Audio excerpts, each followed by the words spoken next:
for another amazing salad. Okay, Jason, this one has wild leeks, asparagus, and fiddleheads, unless, of course, you decided to leave some of these things at home. No, I actually brought my ingredients. Okay, then. You He's brought got half them the all. fiddlehead. Oh, yeah. Well, that's because you were chewing Half on the it. wild leek missing. He's missing some of your wild leek. I know, I The know. bulb part, the piece that's All in the right. bottom. Yeah. The best part. Well, He's that's my calling sous you chef out about because that. He's But, embarrassed. He forgot his dandelion. but I bought rhubarb too. Ooh, I love fun. rhubarb. It's one of those great ingredients, and I want to make a salad dressing out of it. But the thing is, if you take a bite of this rhubarb, you're going to be doing your face for about 10 minutes, right? So what I do is I actually chop it down quite small, Okay. right? And then we put it into the bowl that Michael is holding for me, just in case it doesn't get carried Doesn't run away. away. Perfect. You know. But the great thing with rhubarb, you can cook it, but when you actually boil them up, they tend to get overcooked. They lose their color. All that kind of. So what I'm doing is I'm taking a little bit of vinegar and a little bit of sugar. It's not all that, so don't worry. You can look at that sugar. Yeah, I going, was like, okay, where are we going with But what this? you do is you boil that up just to dissolve the sugar. And once that's dissolved, oh, and I actually put some ginger in here too, because that's nice. you know, put a little bit of ginger in there.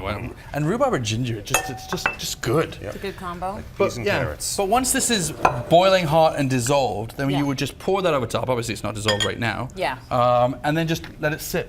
And what it does is it just seems to cook it to the right temperature, because the thing is, by the time the heat cools down, it actually softens the rhubarb, but it doesn't overcook it, so you got the flavor, the color, everything. And it's a little sweeter. And because of that, exactly, you got that little bit of Edge off. sweetness just to take That's the edge off a little good. bit, right? So, Okay, so good. once you've done that, then I puree it down, and you end up with this. Look at that. Mmm. Nice Yum. and pink, So eh? you're going to be using that. And as it keeps being referred to as the pink salad, but You're it's going to make it nice, nice. right? It's pink and green. Yeah. There's nothing wrong with that. So then what you do is use that for the base of your dressing. You know, a lot of dressings start off with a little bit of Dijon mustard Yeah. or like a spinach puree. Yeah. Put it all in there, why not? Go for it. Go big. So I've got this beautiful rhubarb puree, a little bit not so tart as you think it would be. Yeah. Some fresh lemon zest in there if you want. Maybe a little bit of lemon juice in there, you know, just a touch. So I'm not using any vinegar because the vinegar is already in the rhubarb, Right. and I bring a little acid from the lemon juice. Gotcha. Right?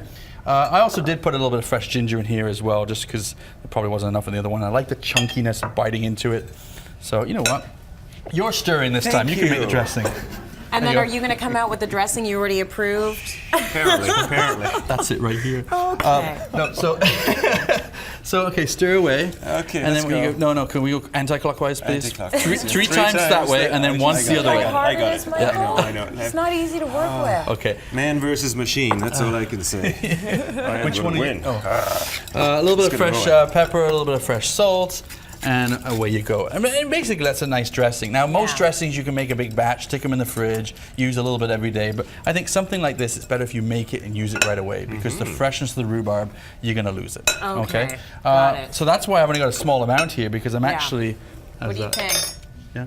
That's very good. It's very It must good. be my recipe. What can I It say? must be. I love how he also says it with surprise. Wow, you actually made something that was really good. This is my recipe, man. So then, taking advantage of the seasons, you know, we've got fiddleheads right now that are amazing. You know, the fresh Ontario asparagus is coming on. The wild leeks, missing the bulb. Yes, I'm missing. Yes, yes. You're forgiven. All of them. So- we had a big conversation yesterday about fiddleheads. So where do these come from? Well, actually, the biggest supplier in Canada is in Port Colborne. It's Northcliffe Farms, and they've got tons and tons of them. They actually export them all around the world. How do they grow?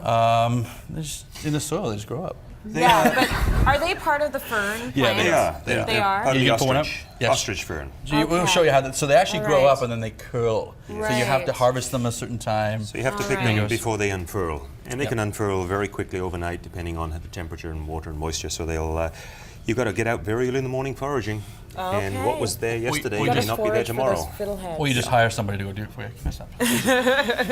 So, Just go to the fridge and get them. yeah, what I've done is now just taken my leeks. The leeks are actually raw, but the asparagus and the fiddleheads I lightly blanched off because, you know, I didn't want too much of it, especially the fiddleheads. You don't want fiddleheads raw. Yeah. But the leeks, I like that crunch. You know, it gives you that. And look how green and leafy this is. I mean, you know, it's almost as good as if you had some like dandelion greens in here or something like that. But we don't have any of those We're right never now. going to let it go. No. It's never going to get old. No. So But- you didn't even have to cut up the leeks, which is nice. No, just throw it right in there, nice Yeah. and easy, right like that. And That's then lazy. where's my A clothes? That's nice me. green That's just laziness. salad. Yep. See, it's not So- as And then I took actually some... now it becomes pink. It's pink and green. We got the raw There we go, rhubarb yeah. around the outside. Yeah. Yeah. You know, again, this is going to give that real bitter bite to it, but that's fine because the dressing is going to balance that out. Okay, they're wrapping you up here. Are Let's they? go. Okay. Yeah, Go you see that? cheese. Oh, you can't forget the cheese. Go We cheese. have the final, well, they're both beautiful. They I are, mean, if they you want to are. look at the Look at recipe that. there. And also, we're putting it on our Beautiful. website. Thank you for that. Let's go to break. More coming up.